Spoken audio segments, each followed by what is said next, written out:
જે 27 તારીખથી જે જામનગરની અંદર જે વરસાદી વાતાવરણનો જે માહોલ બગડેલો હતો, એમાં અમારી સંસ્થા દ્વારા એક નાની એવી સેવા ચાલુ કરેલી છે.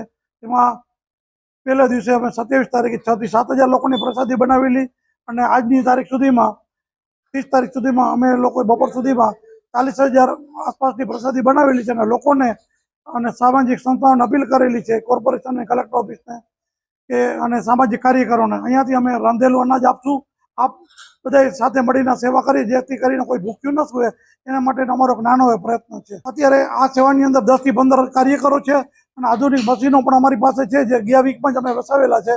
રોટલીનું મશીન અમારી પાસે 4 વર્ષથી છે, પણ આધુનિક મશીન જે સબ્જી અને ખીચડી માટેનું બનાવેલું છે એ ગયા ગુરુવારે જ અમે સ્ટાર્ટ કરેલું છે.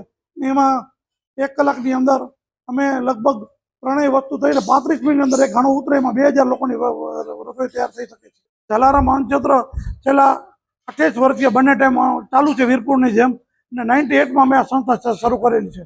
રોજના 1000 થી 1500 લોકો ડેલી જમે છે. દર રવિવારે અને ગુરુવારે 1500 આસપાસ અને રવિવારે 2000 થી 2500 લોકો પ્રસાદી કાયમી લોકો લે છે. અને દાતાઓમાં ભક્તો દ્વારા અમને અનાજ પણ સારી એવી પ્રમાણમાં ડોનેટ કરવામાં આવે છે અને ભક્તોનો બધી રીતે સારો સહકાર છે અમને.